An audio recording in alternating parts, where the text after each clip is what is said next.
never thought that it would come to this. No, I didn't. Hey, we've had enough. Our way of life is threatened. And things these days are getting so out of hand because the governments are telling us what we can and what we can't do. Leave us to choose our own rights. I'm worried that I might not be able to go shooting with my dad.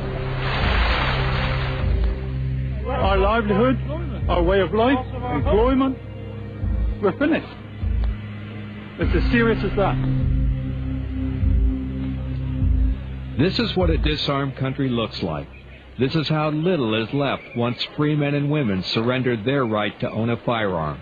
The silence was deafening, marching like a defeated people, thousands of shooters and sportsmen, grabbing at one last chance to resist, fighting for a freedom they had already lost. I'm not doing it for shooting, I'm doing it for freedom.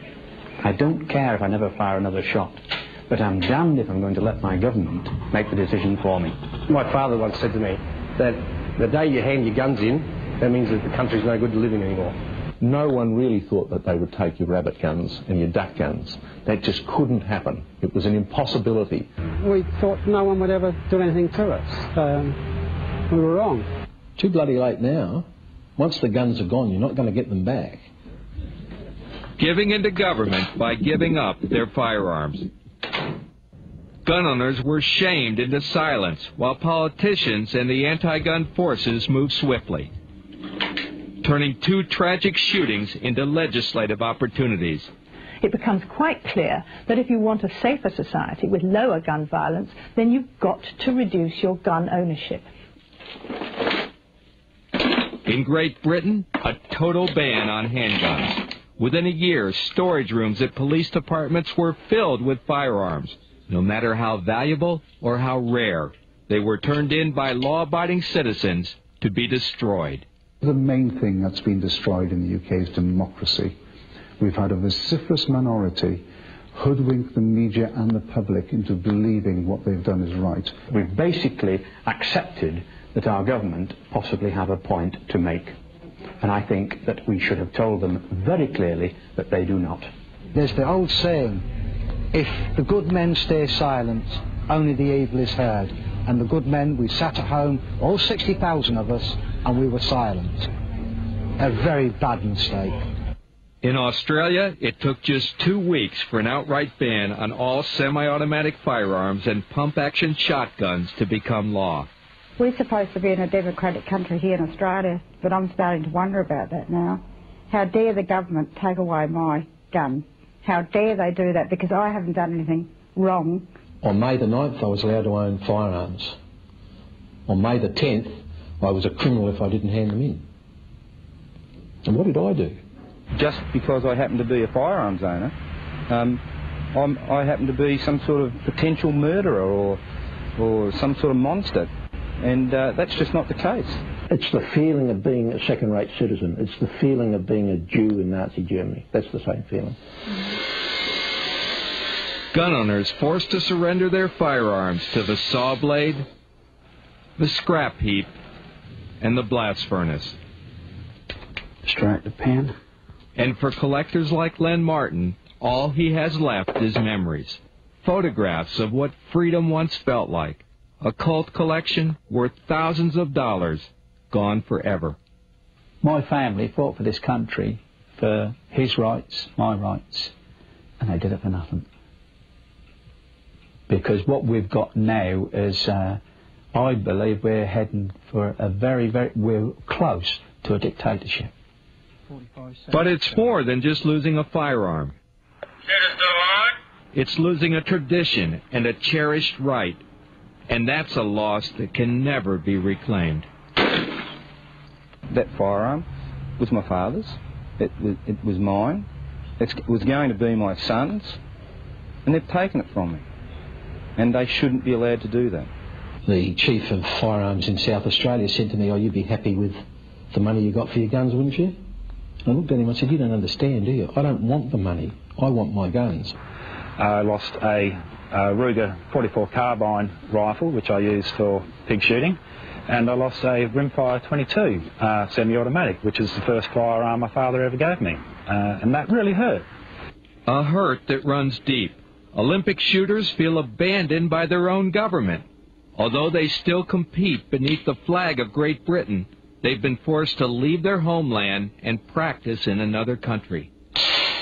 We purportedly live in a free country, but I can't live in my own country and do my own sport, which is an Olympic sport. I have to go to another country, somewhere else in the world, and do it. So it flies in the face of British justice. It's, I think it's appalling. I'm horrified at my own country. But gunsmiths and gun shop owners haven't only been robbed of their sport and their rights, they've lost their livelihood altogether. One by one, they will have no choice but to close. It's a sad way to end 100 years of tradition, because one of the true icons of the sporting goods industry has been ruined by a government decision to just take away our firearms. They can just say from tomorrow you're only allowed to have one shotgun per person. Or if it suited them, no shotguns per person. And that's a hell of a loss, and we have lost that. Silence which has led to submission and, even worse, division within the ranks. Now, gun owners in Australia and Great Britain will be the first to admit they only have themselves to blame. That's a very sad indictment, and our biggest enemy has been ourselves and apathy. We did not stand up with pride at all. One of the biggest mistakes people can make is disunity. That will draw you down every time, and you can bet that the media and the politicians will try and exploit that lack of unity. And that's just what happened. Not only did gun owners submit to the political pressure and the non-stop media spin, they gave in to public pressure as well, turning in not just the guns that were banned, but all of their guns, and giving up on their rights altogether. We find a lot of people that have been happy gun owners in the past are now giving up their licences and their sport and selling their firearms off. I've lost interest in the whole thing because of the extra costs in keeping the guns and just the new regulations that have come in as well. It's all becoming too difficult. There's a lot less young people shooting now because it's just so difficult. A lot of older shooters are passing in the cards because they're sick of being treated very poorly by the government. So, I'm fairly worried that in a few years we won't be able to shoot at all. Sacrificing their rights for the politicians' false promise of a safer society. The thing that's really worrying is this gesture politics, the idea that you can ban one sort of gun or another and actually make the public safer. Of course, it's a nonsense. I understand that they are upset that they're losing their sport. I understand that. It is the price that has to be paid for living in a safer society. I don't think people believe that anyway, to be honest. Common sense dictates that no, they're not going to be any safer. The crime rate's not going to drop. The use of firearms by criminals will still be there, and they'll still obtain their firearms on the black market. And the black market is booming in Australia at the moment. I think the criminals are absolutely rejoicing at the fact that all legal guns are taken out of circulation. And if you don't believe it, just listen to what this street thug told us in London. There's a crock. It's making no difference whatsoever. I mean, the people in the street, they're going to get their guns anyway. No problem. Gun bans that won't make a difference, and gun owners struggling to stop the momentum against them. It's not a question of what next. We already know what's next. They're already screaming about more bans. It hasn't stopped. It could well be shotguns next. It could well be rifles next. It might be both. The end will be that they will probably ban all types of guns, all shotguns, which people enjoy. And then that'll be that. There'll be no sport of shooting whatsoever. Gun owners who set themselves up for defeat. Oh yes, I mean we sat at home waiting for the truth to be told. The truth is never told.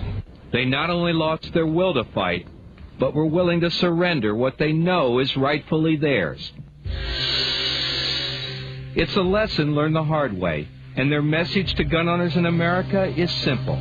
It will happen to you if you let it. You cannot sit back in your small hometown believing that the Browning A5 in the cupboard will be there forever. Once registration comes in and takes place, the police will know where it is, and within 5, 10, 15 years, or when it's politically correct, they will come and get it. Don't let the American legislators put the short end of the wedge in, because once they find a way of doing it, and once it's successful, then they will do it time and time again. Stay strong. don't budge 1 inch. As soon as they start to suggest a ban on one sort of gun or one type of gun, say no. Do everything you can to oppose it, because it's just the beginning of a broader ban. For God's sake, get behind the biggest organisation, make it as big as you can. Join the NRA.